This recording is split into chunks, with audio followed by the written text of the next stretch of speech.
दीदी जी, स्नेह के सुमन अर्पण करते हैं। मनमोहन की मनमोहिनी दीदी,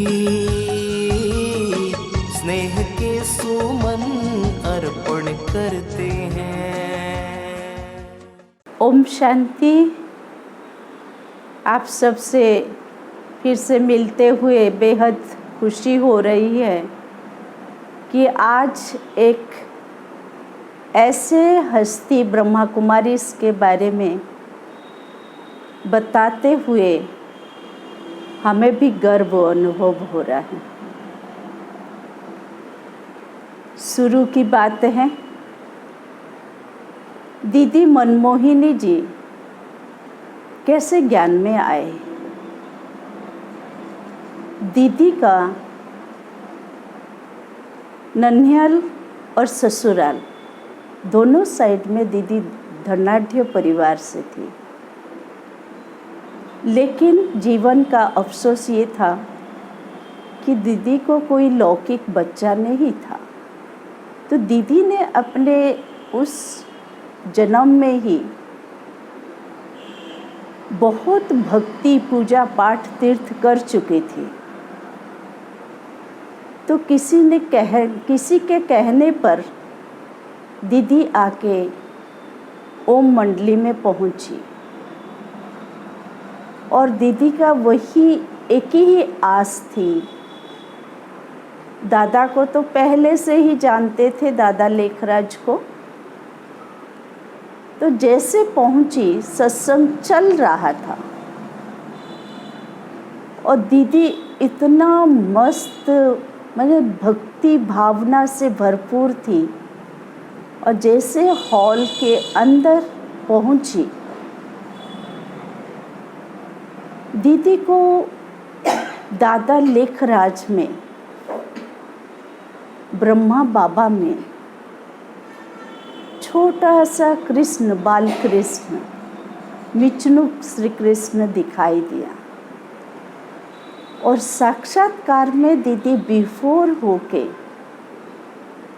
ब्रह्मा बाबा के सामने पहुंच गई और आंखों से आनंद का अश्रु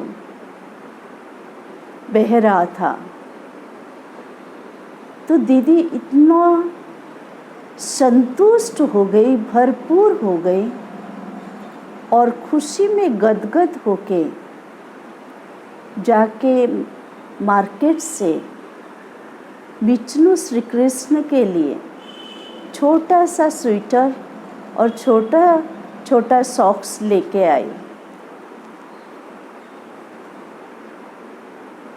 तो दीदी का ये जो निस्वार्थ प्रेम, दीदी जैसे सच्ची मस्तानी थी, जैसे पहले से जानती थी या कृष्ण के जैसे आस में थी, तो उतना ही प्यार में मस्त होके ब्रह्मा बाबा को पहनाने लगे। और जो स्वेटर था वो ब्रह्मा बाबा के हाथ में एक उंगली में ही गई और जो जुराबे थे वो बाबा के अंगूठा में ही पाँव के गया। लेकिन दीदी ऐसे ही दर्शन कर रही है, साक्षात्कार में मस्त हो गई। जैसा नाम वैसा उनकी भावना, प्रेम। दीदी का लौकिक नाम गोपी थी और सारा जीवन उन्होंने एक बाबा, परमात्मा पिता शिव बाबा को ही अपने दिल में बिठाया और सच्चा मस्तानी होके, मस्त रह के, बाबा के बिना उनको कोई नहीं दिखता था।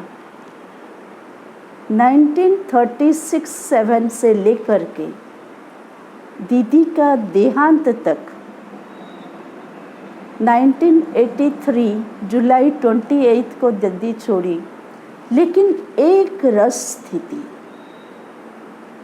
और इतना बाबा की याद में मस्त हो जाती थी कभी तो मगन होकर डांस करती थी, कभी तो लवलीन होके आंसू बह जाता था। बाबा ही बाबा, एक बाबा ही दिखता था, दूसरा कोई नहीं। तो ऐसे प्यार का संबंध दीदी ने जो परमात्मा पिता के साथ अपना रखा, तो लौकिक सारे को भूल गई और बंधन मुक्त होके केवल स्वयं ही आई, ऐसे नहीं। उनके आने का देख के समाज में बहुतों ने परमात्मा पिता को समझ गए और आने लगे, क्योंकि इतने जमींदार जैसे घर से भी आके दीदी इतना भाव प्रवीण, इतना मस्त, जैसे उनके लाइफ में संतुष्टता आ गई। पाना था सो पा लिया, पाने को और कुछ नहीं रहा। उनके भाव को, उनके प्रेम को, उनके बलिहार जाने का समर्पण बुद्धि से उनकी लौकिक मदर, क्वीन मदर जिसको क्वीन मानते थे, वो भी ज्ञान में आए। और उनकी छोटी बहन वो कुमारी थी, दादी शीलेंद्रा जी भी ज्ञान में पक्के होके तीनों ही यज्ञ में चले। ये थी विशेषता दीदी में, चलकर दूसरों को चलाने वाली, प्रभु प्रेम में लवलीन करने वाली सच्ची गोपी। ओम शांति।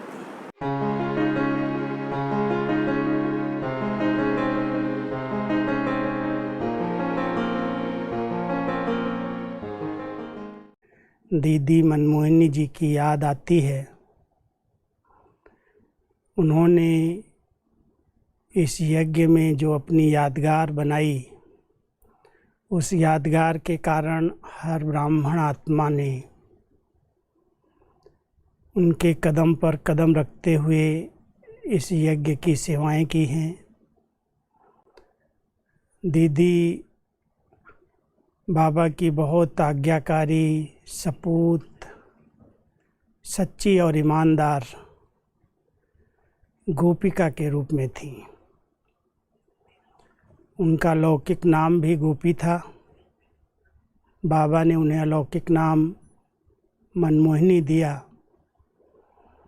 लेकिन उनकी योग्यताएं, उनकी निजी धारणाएं जीवन की उनको इतना महान बना कर गई, जो उन्होंने मातेश्वरी जी की सीट प्राप्त कर ली। एक बहुत धनाढ्य परिवार से हमारी दीदी मनमोहिनी, उनकी लौकिक माँ क्वीन मदर और उनकी छोटी बहन शीलेंद्रा दादी, एक ही परिवार के 3 सदस्य और साथ में इनकी चचेरी बहन, 2 बहनें ब्रजशांता दादी और हरदेवी दादी, उनकी लौकिक माता जी। 6 लोग एक ही परिवार से स्थापना के समय, जब सिंध हैदराबाद में स्थापना हुई, उस समय आए और संपूर्ण निश्चय बुद्धि होकर के स्वाहा हो गए, यज्ञ में स्वाहा हुए। और उनके कारण काफ़ी सिंधी समाज में विरोध भी हुआ, क्योंकि वो बहुत बड़े परिवार के थे। उनके मुखिया पति, उनके ससुर, दीदी की जो लौकिक शादी जहाँ हुई थी ससुराल में, वो सब मुखिया थे। तो उन्होंने बहुत विरोध किया कि ऐसा कैसे ज्ञान मिला, ऐसा कौन सा ज्ञान है जो इन सबको सब कुछ त्याग करा दिया। न धन चाहिए, न कोई साधन चाहिए, न जेवर चाहिए, सब कुछ एक धक से त्याग करके और इस ईश्वरीय यज्ञ के अंदर समर्पित हुई। तो विरोध तो होना ही था, लेकिन सबका सामना करते हुए इन्होंने यज्ञ के अंदर अपना बहुत अच्छा वर्चस्व कायम किया। दीदी ने शुरुआत की एक सिलाई स्कूल से, क्योंकि बाबा ने बोर्डिंग जो बनाई थी उनमें छोटी छोटी बच्चियां थीं, उनको सिलाई सिखाने का काम दीदी ने लिया और अपने परिवार से मुक्त होने की एक विधि थी। बाबा के समीप आते, बाबा की मुरलियों की अच्छी स्टडी करते। उन्होंने लौकिक में तो एक क्लास भी नहीं पढ़ाई की थी। बाबा ने चाहा भी, जब ये समर्पित हो गई कि दीदी कुछ पढ़ ले, तो दीदी तो अपने सम्मान में रहती थी कि भगवान ही हमें पढ़ाने वाला टीचर है, मैं किसी देहधारी से क्यों पढ़ूं। तो दीदी ने कोई स्कूल या कोई भी पढ़ाई ऐसी नहीं की, लेकिन बाबा की पढ़ाई में नंबर 1 चली गई। जब सिंध, हैदराबाद, कराची से ये यज्ञ माउंट आबू में स्थानांतरित हुआ 1950 में, तो दीदी को ही बाबा ने भारत में भेजा, क्योंकि पार्टीशन हो चुका था 1947 में। 3 साल तक तो संस्था कराची में ही रही, लेकिन बाबा की जो प्रेरणाएं आ रही थी और जो हमारी दादियाँ थी, उनके लौकिक संबंधी सब भारत में आ चुके थे। उनके विशेष निमंत्रण मिल रहे थे कि आप यही सेवा भारत में आकर के करें, यहाँ पर बहुत अच्छी फील्ड है, धार्मिक प्रवृत्ति के लोग हैं और ये ज्ञान से समझेंगे, स्वीकार करेंगे। इसलिए सबका निमंत्रण था और बाबा की बहुत ऊंची प्रेरणाएं रहती थीं कि बच्चे, ऐसा एक समय आएगा जो पहाड़ों पर बैठ कर के आप सब तपस्या करेंगे। तो दीदी को बाबा ने कहा कि बच्ची जाओ, देखो कहाँ पर सारा आश्रम रह सकता है, सभी भाई बहनें वहाँ जाएं, वहाँ रहें, इतना बड़ा स्थान चाहिए। तो बाबा का लौकिक गुरु था, जिसका लौकिक नाम गंगेश्वरानंद था, और वो माउंट आबू में ही रहता था। वो लास्ट गुरु बाबा का था, उनका आश्रम यहाँ माउंट आबू में था। तो उन्होंने कहा, बाबा आप अपनी संस्था को आबू लेकर के आओ, ये बहुत अच्छी तपस्या स्थली है, यहाँ पर ऋषि मुनियों की गुफाएं हैं, बहुत अच्छा वातावरण है, आप इस स्थान को देखो और यहाँ ही सारी संस्था को ले आओ। तो बाबा ने दीदी को ही भेजा कि जाओ बच्ची, देखो माउंट आबू या भारत में किस स्थान पर चलना है। तो दीदी सबसे पहले माउंट आबू जब आई तो माउंट आबू के बहुत सारे स्थान देखे, लेकिन बहुत छोटे छोटे स्थान थे। लास्ट में किसी ने बता दिया कि एक यहाँ कोठी है भरतपुर राजा की, शमशान घाट के पास, आप ये देखो बहुत बड़ी कोठी बंद है। तो दीदी, उनके साथ 1-2 भाई बहनें थे और भी, वो जब देखने गए तो कांच से चारों तरफ से झांक करके देखा, बड़े बड़े हाल हैं, कमरे हैं, बहुत बड़ा स्थान है, यहाँ पर 300-400 लोग आराम से रह सकते हैं। तो उन्होंने वो फाइनल कर लिया कि इसमें हम आ जाएंगे, रहेंगे आके। जब भरतपुर राजा से बात की गई तो उन्होंने भी कहा बंद है, आप भले आ जाइए। तो दीदी ने उस स्थान को चुना और सबको कहा बाबा को कि सारी संस्था को यहाँ ले आए। फिर मई 1950 में सारा यज्ञ कराची से आबू के लिए स्थानांतरित हुआ और उसके बाद कुछ पेपर आए यज्ञ के आगे। उस पेपर्स में भी बहुत बड़ा पेपर तो ये था कि बेगरी पार्ट शुरू हुआ, क्योंकि एक तो ये गर्म इलाके से समुद्र के किनारे से आए थे, मई में आए हैं, जून से बरसात शुरू होने लगी, बहुत फाग, बहुत ठंडी हो गई, तो इनके पास गर्म कपड़े नहीं थे, कोई साधन, दवाइयाँ नहीं थी, सब बीमार होने लगे। और जो संपत्ति थी, पैसा था, वो तो ट्रेन स्टीमर के भाड़े में ही सब खर्च हो गया, ख़त्म हो गया।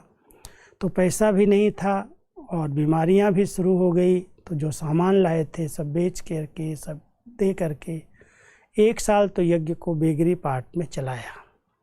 लेकिन बाबा का एक बहुत अटूट विश्वास था कि ये बाबा की चतुराई है, ये जो पेपर आया है इससे बहुत बड़ा कुछ कल्याण समाया हुआ है। इसलिए ब्रह्मा बाबा ने कहा, बच्चियाँ तुम्हारे पास तो बहुत अखुट धन है, खजाना है, जो बाबा ने आप सबको दिया है, 14 साल तक सबने जमा किया है, ज्ञान रत्नों का खजाना है, दिव्य गुणों का खजाना है, चरित्र का खजाना है। आप जाओ और इसको खूब बांटो। ये धन बांटेंगे तो वो धन अपने आप आ जाएगा। जो थोड़े कच्चे पक्के थे, जिनका निश्चय कम था, जो समझते थे अरे अभी तो हमारी उम्र है, हम कमा सकते हैं, वो तो कमाने के ख्याल से जब बाहर जाने लगे तो बाबा ने मुरलियाँ चलाई, बच्चे ये माया के राज्य में जाओगे तो वहाँ अजगर बैठे हैं, बड़े बड़े खा जाएंगे तुमको, इसलिए ज़रूरत नहीं है विकारी दुनिया में जाने की, तुम्हारे पास तो बहुत बड़ा धन है, इस धन को बांटो। तो जो बहुत पक्की दादियाँ थी, निश्चय बुद्धि थी, उन्होंने तो संकल्प कर लिया कि जो बाबा कहे, जो आज्ञा। तो इन्होंने सबसे पहले कुंभ मेले से इन ईश्वरीय सेवाओं की शुरुआत की।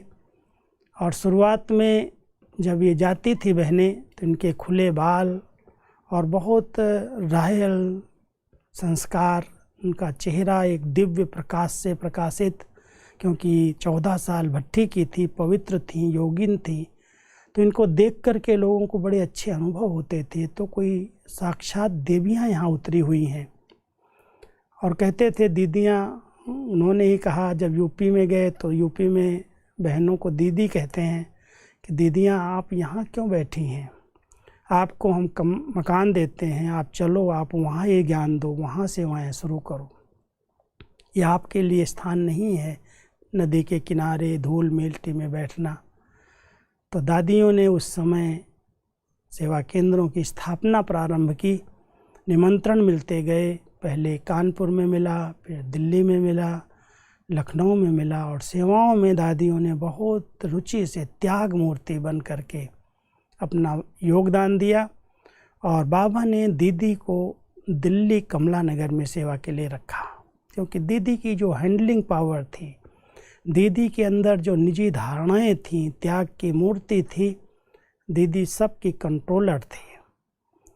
तो दीदी के ऊपर जवाबदारी की दी कि तुम कमला नगर में रह कर के कई दादियों को साथ लो और इनसे खूब सेवाएं कराओ। दीदी कभी भाषण नहीं करती थी, कभी कोर्स नहीं कराती थी, लेकिन दीदी की निजी जीवन, उनकी धारणाएं ऐसी श्रेष्ठ थीं जो किसी के ऊपर भी उनकी दृष्टि से, उनके बोल से बहुत अच्छी साक्षात्कार की जैसे अनुभूति होती थी। दिल वाला बाबा की लाडली दिल वाली, दीदी और दादी की जोड़ी बड़ी निराली, ऐसी ना मिली थी फिर ना मिलने वाली। दीदी दादी की जोड़ी निराली, दीदी दादी की जोड़ी निराली।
प्यारे से वतन में, हो उस प्यारे से वतन में, उस मीठे से वतन में, हो अव्यक्त वतन में, हो हम उड़ के चले जाएं, हो हम उड़ के चले जाएं,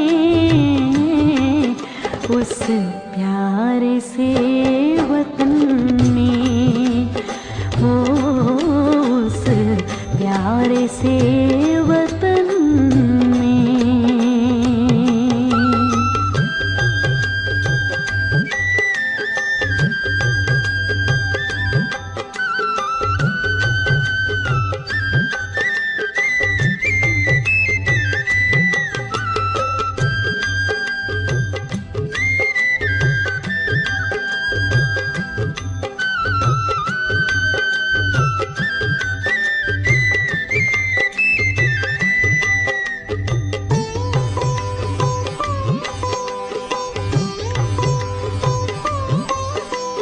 जाना है वहाँ हमको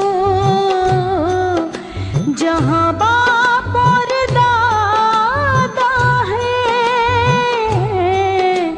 जाना है वहाँ हमको जहाँ बाप और दादा है, बनना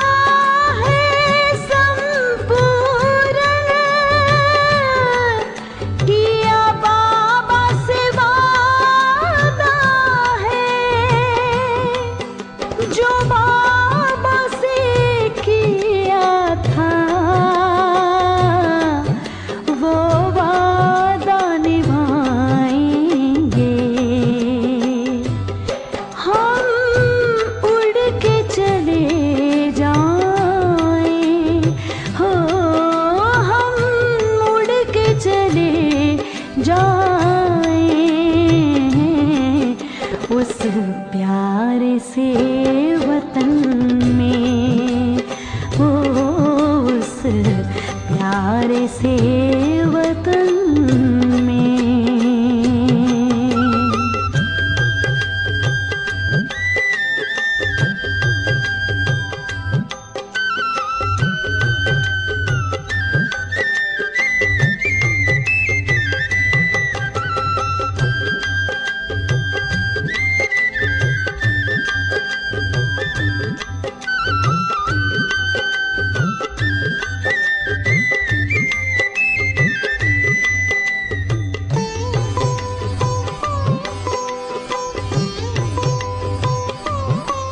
ये देह न याद आए, देहधारी न याद आए, ये देह न याद आए, देहधारी न याद आए, ये पतित पुरानी सी दुनिया भी न याद आए तो बस अपना वो वतन ही याद आए,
उस प्यारे से वतन में, हो उस प्यारे से वतन में।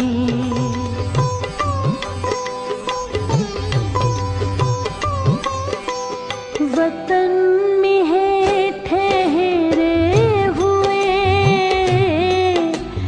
बाबा हमारे लिए, वतन में है ठहरे हुए बाबा हमारे लिए, कर रहे हैं इंतजार घर ले जाने के लिए। आतारी बन कर के हम वतन में जाएंगे, हो हम उड़ के चले जाएं, हो हम उड़ के चले जाएं उस प्यारे से वतन में, हो उस प्यारे से वतन में। उस मीठे से वतन में, अव्यक्त वतन में, ओ हम उड़ के चले जाएं, हम उड़ के चले जाएं उस प्यारे से वतन में, हो उस प्यारे से वतन में, हो उस प्यारे से वतन में।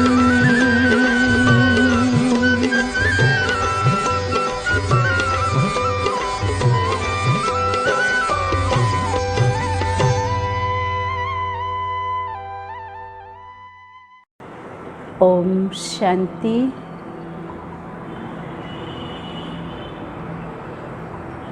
आज बाबा आपके साथ सुखद मंगल मिलन के लिए मैं आत्मा प्रस्तुत हो रही हूँ। मेरे मीठे बाबा, प्यारे बाबा, दिल से ये चाहती हूँ आपको ही देखती रहूं, आपसे ही सुनूं, आपसे ही अपने को भरपूर करूं। मेरा वरदानी बाबा, दिलरुबा बाबा, आपका हाथ और साथ सदा मैं अनुभव करती हूँ बाबा। आप कितने न्यारे हो, आप कितने प्यारे हो, आप कितना निस्वार्थ हो, आप कितना निरहंकारी हो, आप कितना भोलेनाथ हो, आप कितना कृपा करते हो सारे विश्व पर बाबा। सबका दुख सुन सकते हो, सबका मांग पूरा करते हो, सबके जीवन का आधार हो।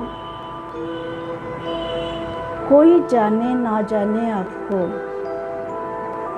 आप सबको अपना समझते हो। बाबा, आपको पाकर मैं धन्य धन्य हो रही हूँ और ये जी चाहता है मन बुद्धि सहित आपको संपूर्ण रूप से समर्पित हो, सदा आपकी सेवा में तत्पर रहूं, आपकी श्रीमत से भरपूर रहूं, आपको ही देखती रहूं। बाबा, बाबा थैंक्स आपको जो मुझ आत्मा पर आपका कृपा दृष्टि है, मेरे माथे पर आपका शुभ संकल्प रूपी हाथ है।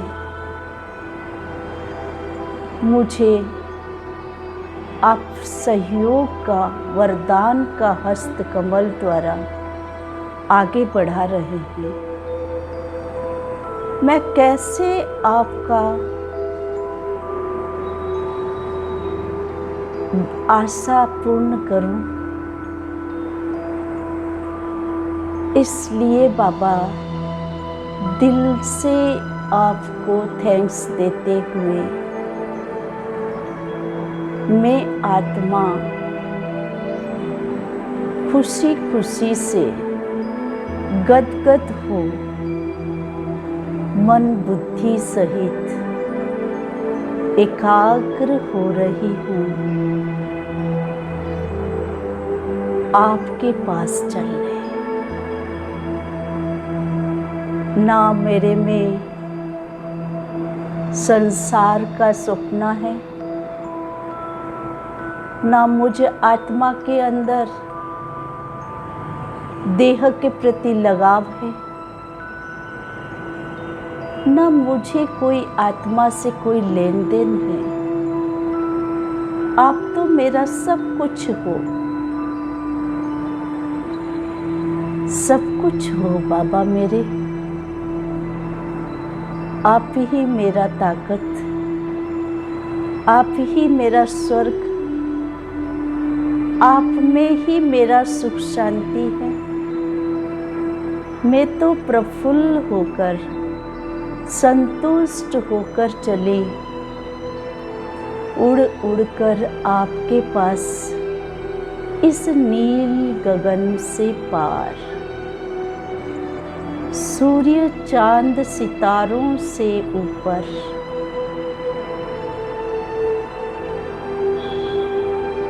सूक्ष्म वतन से भी पार।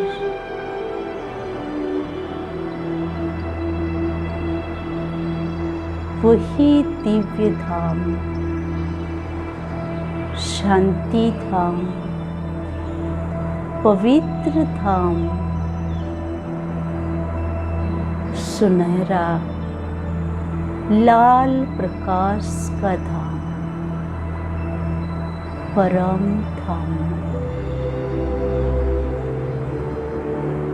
मैं अपने आप को एक सूक्ष्म चमकता हुआ सितारा के रूप में, प्रकाश पुंज के रूप में, शक्ति स्वरूप में, परम धाम में देख हर्षित हो रही हूँ बाबा। हल्की हूँ, स्वच्छ हूँ,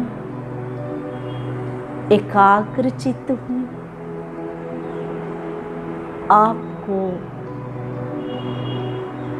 परम धाम घर में निहार रही हूँ बाबा।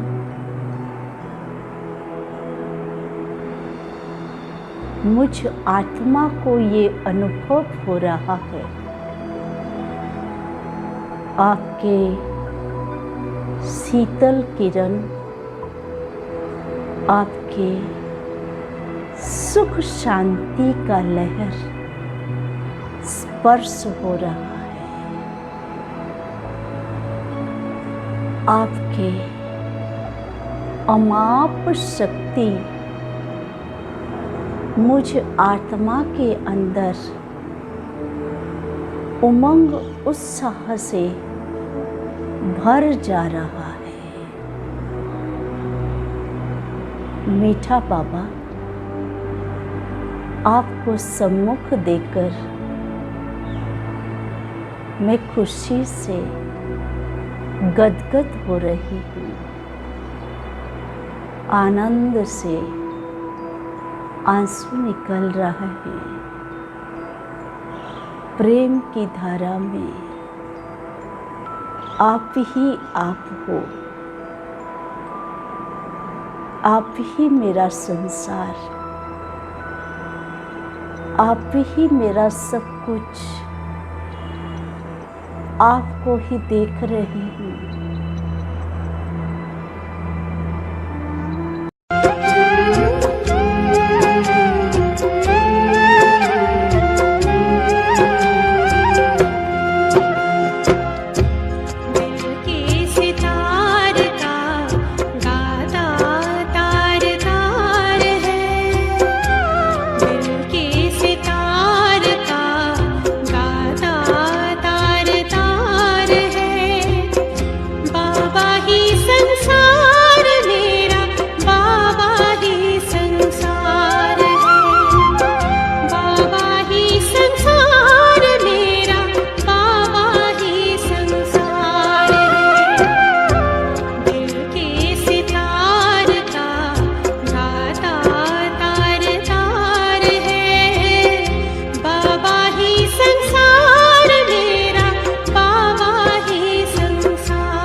बाबा,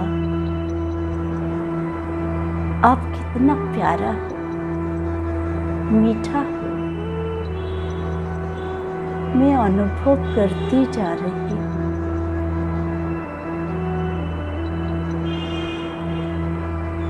मुझे शक्ति का भंडार मिल रहा है।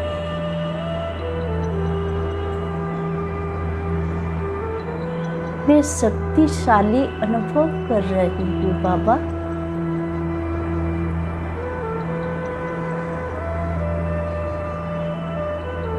वाह बाबा वाह, पवित्रता के सागर आप हो। मैं निष्कलंक बेदागी हीरा समान पवित्रता के झलक से चमक रही हूँ बाबा।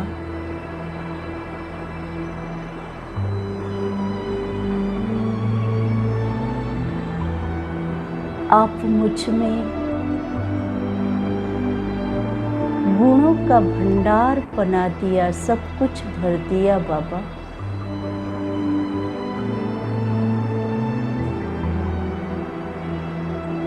अब मैं परम संतुष्टता का अनुभव कर रही हूँ। बिना मांगे आप हकदार बना दिया बाबा। सर्व गुणों में, शक्ति में अधिकारी बना दिया बाबा। मैं अनुभव कर रही हूँ, मैं तृप्त हो रही हूँ। बाबा, किन शब्दों से आपका शुक्रिया करूं बाबा। अपार कृपा का आप सागर हो। खुशी खुशी से आप इस आत्मा को भरपूर किया, संपन्न किया बाबा।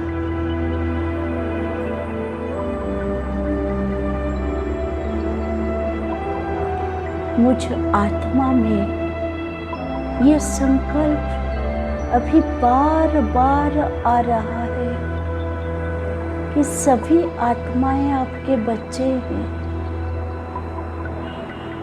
मैं ऐसे अनुभवी बनूं, आपके सभी बच्चों का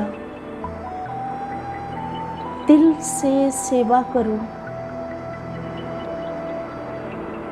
आपके समान उनको गुणों शक्ति से भरपूर करूं बाबा।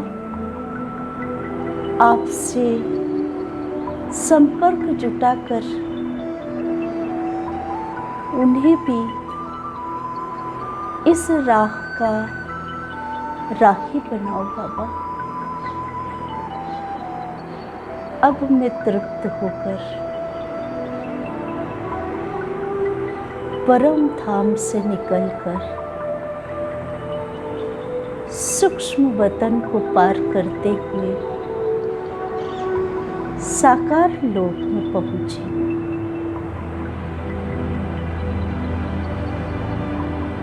ज्योति में कितना ना प्रकाश है, मैं कितना ना हल्का अनुभव कर रही हूँ। शक्ति स्वरूप स्टेज में निराकार ज्योति बिंदु के रूप में मैं अपने को समझ पा रही हूँ और धीरे धीरे अपने शरीर में प्रकृति के बीच विराजमान हो रही हूँ। अरे, ये कैसा अनुभव है? आत्मा के तेज से आत्मा के लाए हुए शक्ति से, बाबा से मिले हुए गुणों से शरीर भी शक्तिशाली, सारे इंद्रियों में उमंग उत्साह का, जैसे मैं भरपूर हूँ, सेवा के लायक हूँ, शरीर मेरा नियंत्रण में है, मैं स्वच्छ, पवित्र, निर्मल आत्मा आठों ही इंद्रियों के साथ सेवाधारी बन गई हूँ। वाह बाबा वाह, धन्य आपका वरदान, धन्य आपकी कृपा, धन्य आपका आशीर्वाद।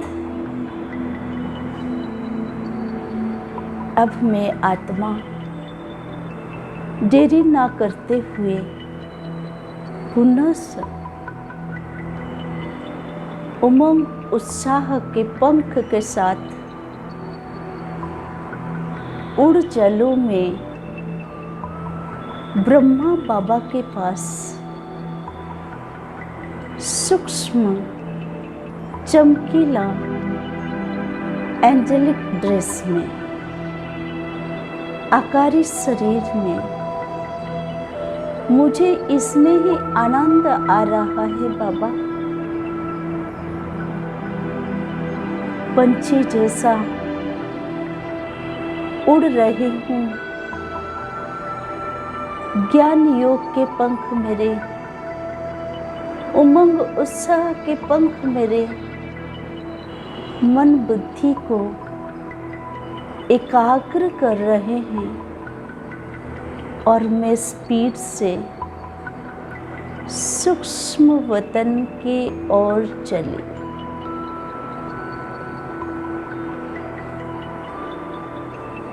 सूक्ष्म वतन ब्रह्मापुरी, सफेद रंग, सुंदर, इशारों में चलने वाला वतन, साइलेंस, सुखदायी। अरे मैं ये क्या अनुभव कर रही हूँ? बहुत सुंदर दृश्य। ब्रह्मा बाबा शिव बाबा को अपने भ्रुकुटी के बीच बिठाए, सर्व एंजल्स, सब दादियाँ बाबा के साथ है। मैं कितना न सौभाग्यशाली आत्मा हूँ। सब एंजल्स के साथ ब्रह्मा बाबा के पास मैं आत्मा अपनी चमकीली ड्रेस पर। बहुत सुंदर ये दृश्य अनुभव करूं, देखती रहूं। बाबा, शिव बाबा, आप कितना ना मंगलकारी हो बाबा। मेरा मीठा बाबा, आपने संकल्प की चुटकी से मुझे सूक्ष्म वतन ले आए। दादियों के मेल में ब्रह्मा बाबा के साथ पास में खड़ी हूँ। मीठा ब्रह्मा बाबा प्यार से हाथ पसारे मेरा स्वागत कर रहे हैं। बाप दादा, मैं कितना न सौभाग्यशाली आत्मा हूँ। संगम युग पर सूक्ष्म वतन का राज साक्षात्कार। बाबा, मैं भूल नहीं सकती। बाबा, आपका दृष्टि अब भूमंडल पर है। मैं भी आपके साथ छोटा बच्चा की तरह सेवा में सहयोगी रहूंगी। बाबा, मुझे साथ उड़ाओ, सेवा करना सिखाओ। बाबा, ये क्या देख रही हूँ मैं? बाबा, धीरे धीरे दुखी अशांत आत्माओं, बीमार से पीड़ित आत्माओं को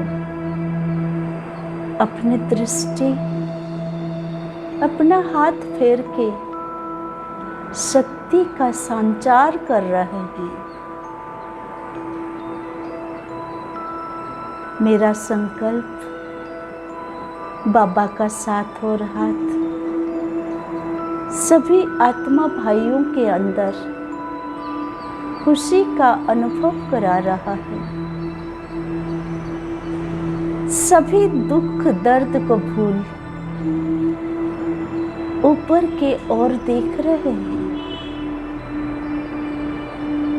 एक अलौकिक शक्ति का अनुभव कर रहे हैं। शक्तियों का किरणों के अंदर छत्र छाया जैसे सेफ फील कर रहे हैं। निश्चिंत होकर खुशी से बाबा आपका शुक्रिया कर रहे हैं, आपको नमन हो रहे हैं, आपका सम्मान कर रहे हैं।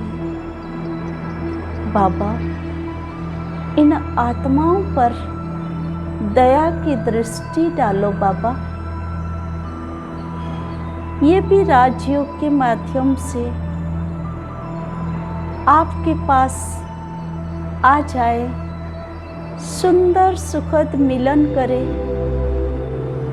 धन्य धन्य हो जाए। बाबा, मैं आत्मा अपने ये पीड़ित आत्मा भाइयों को दृढ़ संकल्प, शुभ संकल्प का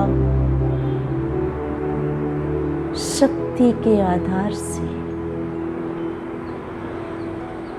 ये प्रेरणा दे रही हूँ। चलो सभी ब्रह्मा कुमारी आश्रम में श्वेत वस्त्रधारी देवियों के पास और बाबा का परिचय पाकर राजयोगी बनो। अमाप अनंत अविनाशी सुख शांति का अधिकारी बन जाओ।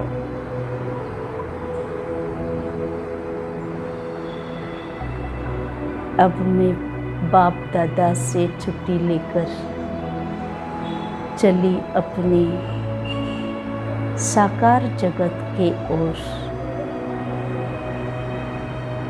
शरीर अपना आधार लेते हुए भ्रुकुटी के बीच विराजमान हूँ। दृष्टि में अलौकिकता, वाणी में अलौकिकता, कर्म में अलौकिकता। बाबा, धन्यवाद बाबा, ये अलौकिक जीवन जो प्रदान किया मुझे। शुक्रिया बाबा, शुक्रिया बाबा, शुक्रिया बाबा।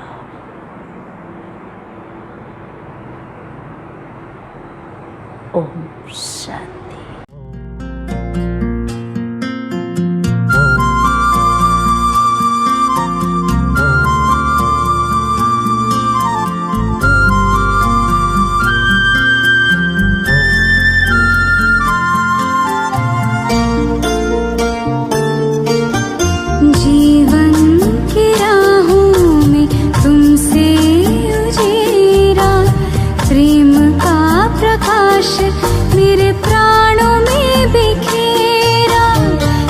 जीवन की राहों में तुमसे उजेरा, प्रेम का प्रकाश मेरे प्राणों में बिखेरा।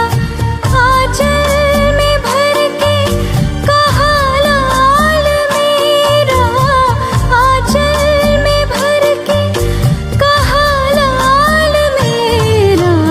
धन्यवाद तेरा प्रभु, धन्यवाद तेरा, धन्यवाद तेरा प्रभु, धन्यवाद तेरा। धन्यवाद धन्यवाद धन्यवाद तेरा, धन्यवाद धन्यवाद धन्यवाद तेरा।